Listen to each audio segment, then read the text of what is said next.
Hello, everyone. I hope you enjoy your spring break. All right, so now let's welcome you guys back. Now we're going to start the second book, now the graph theory. So this, was quite easy compared to the linear algebra one. I think very straightforward for this book, especially chapter 10, 11, even chapter 13. All right, let's get started. So now let's take a look at section 10.1, graph and graph models. All right, so here's a few homework prompts for you to try. 16, 19, 21, not that much. All right. So now graph is not the one that we used to think of, right? So, back in the day when you think of graph, you think of this, okay, I have a linear graph, right? I have a linear graph. So, it's a straight line, right? Yeah. I have a parabola like this. So that's how we kind of used to know for graph. Well, now in graph theory, it's not about linear or parabola. Graph is about diagram, a map, a connection between people, right? So we use things to present it. Therefore, we call graph. So it's not linear or parabola. Okay. All right. So let's get started. All right. So let's take a look at the uh, image here that we see. All right. So this is one example of graph. You can see. Okay. So this could be anything. It could be presenting a flight, presenting the distance between one city and other cities. They are graph. Okay, you can see San Francisco, LA, and then Denver, Chicago, right? So those are connected. So we call that a graph. Another example you might see is this one.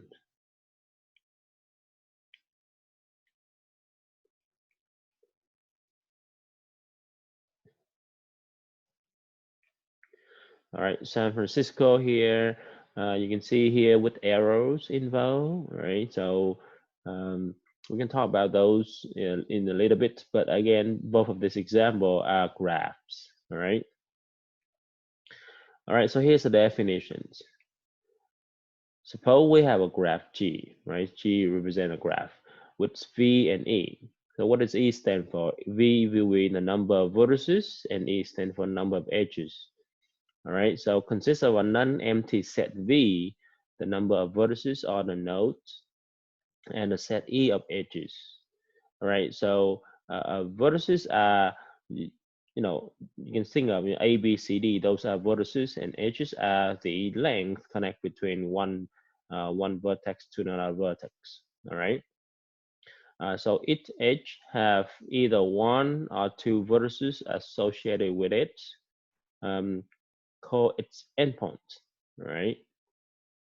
So what does it mean by one, two vertices connected with it, right? So you can see here an example, right? So yeah, so this one here, A and B. So A have one edge vertex connect to that, and this one here, and you have a C. Then now B have two edges connect to it, right? Um, So that's the example of a graph and a number of vertices and edges that you can see. All right, here's the example. So this is a graph. It's have four different vertices, A, B, C, D, E, and it's have, you know, five edges, right? So edge is the distance of the length or the line that connects two vertices together. All right, so this is the graph with four vertices and five edges.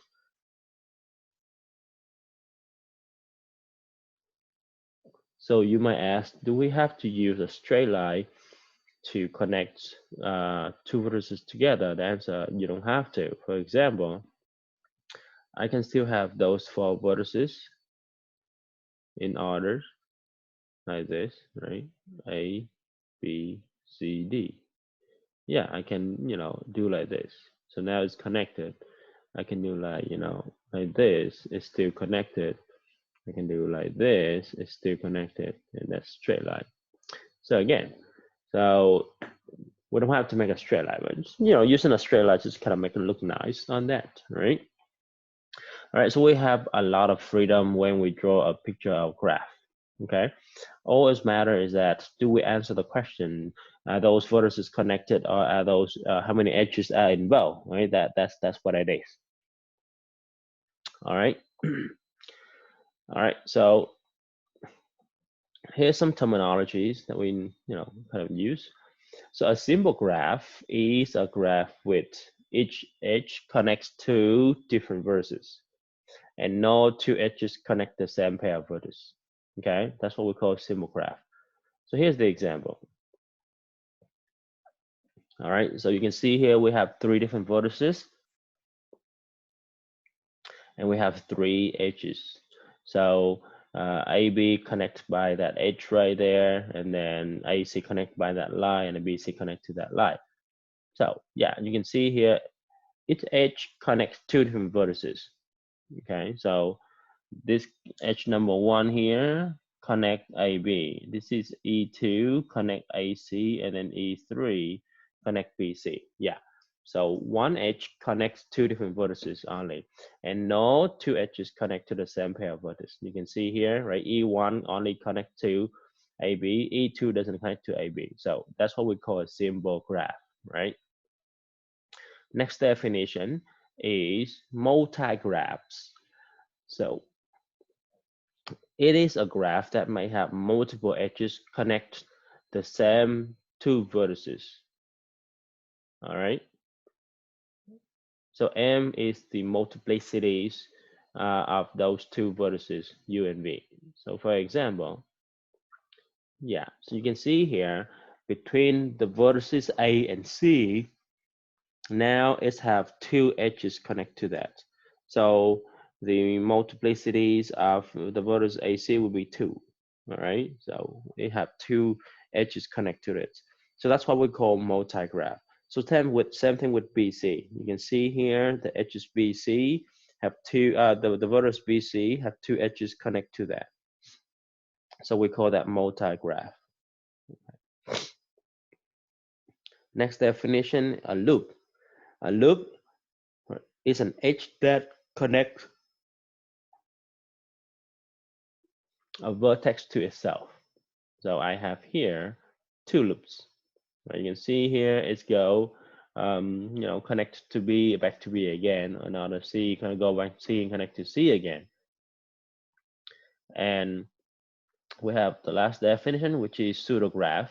So a pseudograph is a graph that includes loops as well as multiple edges, connects the same pair of vertices. All right.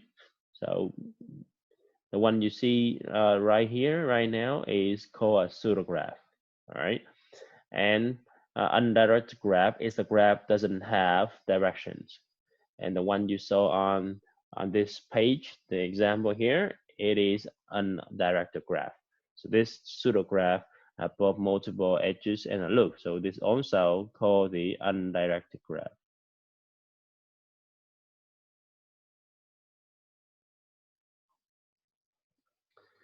All right, it doesn't have direction. It could go either way. All right. All right, so next up.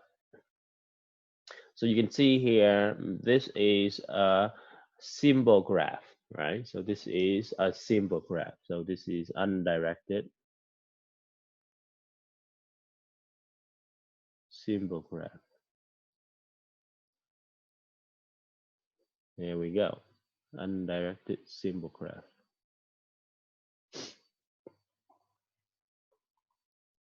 This one is undirected, but it's not symbol graph. It's have multi-graph. So this one here will be undirected multi-graph.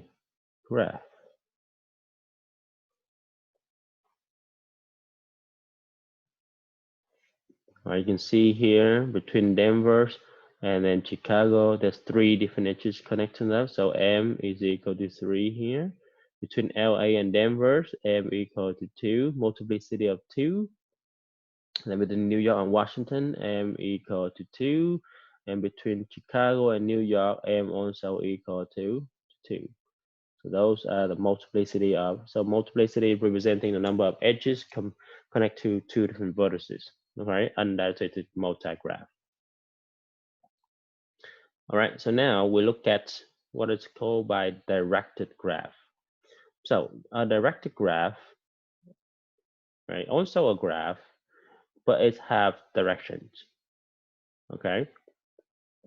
So each edge is associated with an order pair of vertices, and the directed edge associated with the order pair UV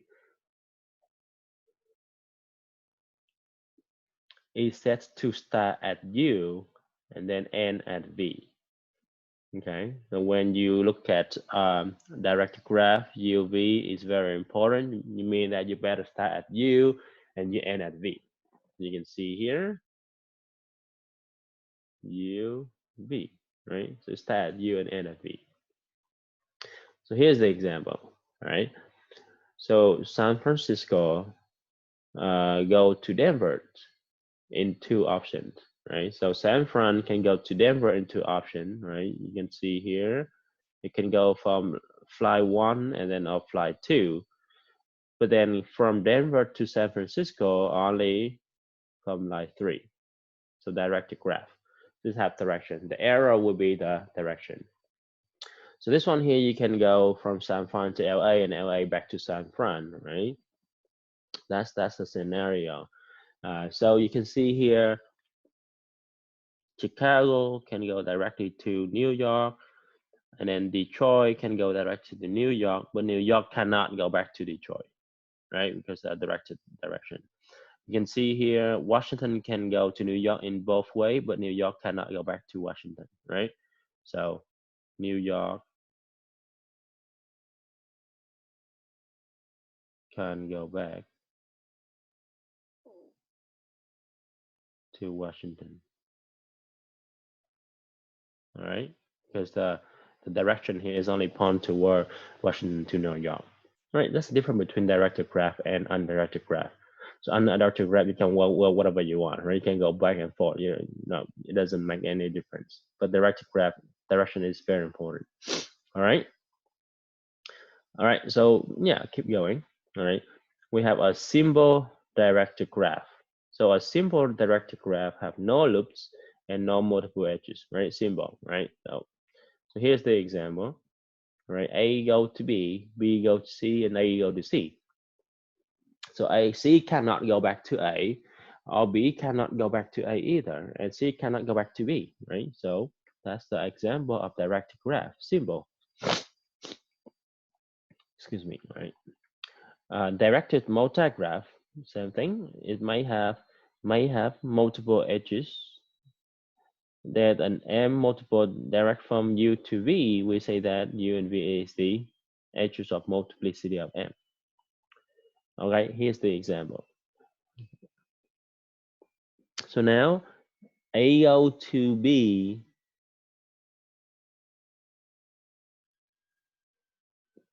B can go to C, A can go to C, and now C can go to B. But then B cannot go back to A. All right. Okay, so in a directed graph, it might have loops too, right? So this is only true in directed graph, not undirected graph. All right. All right.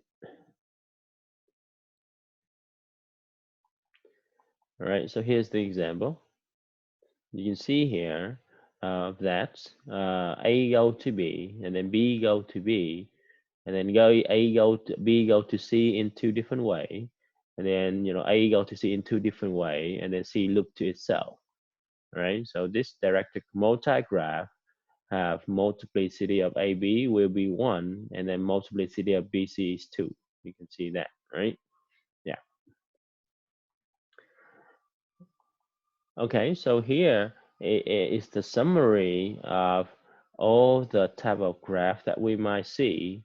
And the direction or instruction on each graph to see whether we have multiple edges allowed or loop allowed or not. A simple graph of undirected, they have no loop, no multiple edges. But the multi-graph of an undirected is have multi edges and have no loop. A pseudograph have both of those. Simple directed graph, there's no edges, multiple edges or no loop allowed. Directed multi-graph might have multiple edges and might have loop.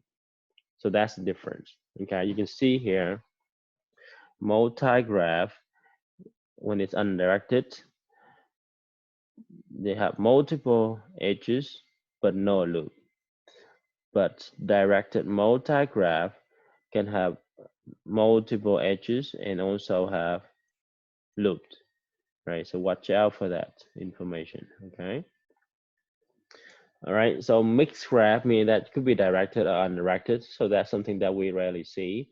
But yeah, so mixed graph will have both option, multiple edges and loop allowed. So the only thing that kind of, easy to make mistake is multi-graph for undirected and directed multi-graph, right? Watch out for those two. Okay, so graph is very important. We see that everywhere, especially in computer network, all right? We can use that to model a computer network. And there's a different type of computer network. So if you're only concerned about two data center that are connected by a communication link, then we just kind of use a simple graph. All right, so depend on what kind of job that require, we might choose a suitable graph to work with, right? So here's the example, right? So very simple graph. So all they do is connect to data to communication, right? LA to San Fran, San Fran to Denver, LA to Denver. So you don't need that much complicated thing beside a simple graph. Next, so if you still model a computer network, but now you care about a number of links between data center, then we better use a multi-graph, okay? And then you model a computer network with diagnostics link at the data center, we might use a pseudograph because you don't need to look for those, all right? So depend what kind of network that you try to create, you choose a suitable graph so that you don't pay extra for, to maintain the service. And, to model a network with multiple one-way links, we use a directed multi-graph, okay? So yeah, that's the idea. So you can go, okay, I can communicate between San Fran and Denver in two different ways, and then if I want to go from Denver to San Fran, there's only one option to do that. All right. So there's a lot of application of graph you can see here. Just a few listed out: social network, communication network, information network, software design, transportation network, and even in biological network. All right. So a lot of application on this. It's amazing to computer science. Now, social network, right? So we heard a lot about social network. Back in the day, we used to have MySpace, and then Facebook took over, and now you have like Instagram, WhatsApp, Twitter's, like LinkedIn, and things like that, right? So those are all social network. Yeah. So yeah, very important. Like a useful network would be friendship graph. So in this case, friendship graph, because your friend and your friend can know you. So it's better to use an undirected graph. Okay. So because it would not be nice if you use directed graph, meaning that you can go to your friend network, but your friend cannot go back to your network, right? So that's not nice between two friends. So we better use undirected graph. And Facebook is one example. All right. So here we go. So this is a friendship graph. So you can see here, Paula have quite a bit of connections, right? So you can see that Paula have quite a bit of connection, right? So Paula know Eduardo, Paula know Ha Chen, and Paula know Lila, and Paula know Ami, know Todd, and know Liz. Kamani only know Chen, right? So that's the social network.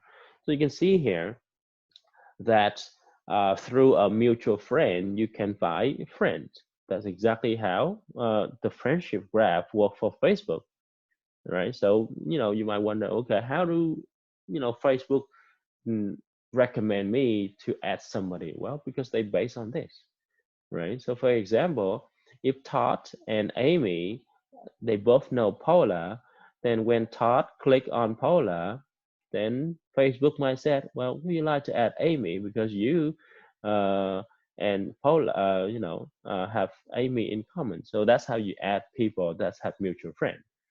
Pretty much nice, right? So very simple idea here. That's how Facebook work, right? You can see that, right? Next, influence graph. So influence graph, it must be directed graph. Okay. Okay. It must be directed graph. So here's the example, right? You can think of, right? Influence graph. A CEO can tell, uh, the VP what to do, but VP can't really tell what the CEO has to do because you don't want to get fired for that, right? So, like, yeah. So that's what we call influence graph. So you can see here, Brian can influence Linda, but Linda cannot influence Brian. Or Linda cannot improve Debbie, but Debbie can influence Brian and Linda and Fred. And then Fred can influence Brian, right? So Yvonne and Brian, they can influence each others, right? So that's the influence graph. So, we'll talk about that. So we better use directed graph for that. Okay, so another example, right? A collaborated graph, right? So, somehow they collaborate with each others and things like that. You can see, very good example that we have would be a Hollywood star. Yeah, they collaborate with each other in a movie, from one movie to another movie, things like that, right? So yeah, Hollywood graph would be a good collaboration graph of actors in the films, right? Okay, so it's easy. You pick, a number of actors and you present each actor by a vertex, and then, if the two actors they present to have in the same movie, then they are connected. That's the idea. Uh, you think of this. Okay, is Iron Man and Spider-Man connected? Yeah, they both in the Avenger movie, so therefore they bet connected. So that's the collaborated graph that they have. They work in the same project, things like that, right? So yeah, you would not want to use collaborative graph to present something that they don't work together. For example, you and your friend know each other on Facebook, but you guys went to two different schools. So that cannot be used as a collaborative graph. So it can use for friendship graph, but not collaborative graph. Yeah, you and your friend both take math, 172, then yeah, then you are collaborating in that math 172. Okay, so keep in mind so you can have some idea about later. All right. So academic collaborations graph, you can see here, you can see that, like, special funds for some research topic. There's a professor in US, there's a professor in Italy. They both win the Nobel Prize for chemistry. Yeah, and then even though they don't work in the same place, but then they collaborated with each other, writing something on the same thesis, and they presented together, and that's how they collaborated. Academic collaborative graph, right? So that's the idea of that. Okay.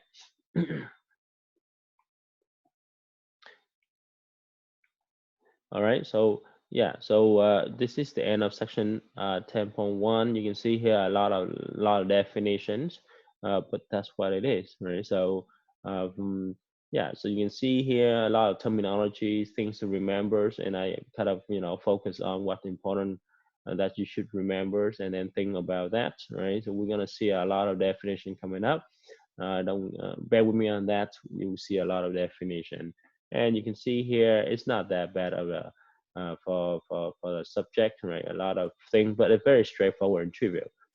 So the rest of the semester should be very straightforward.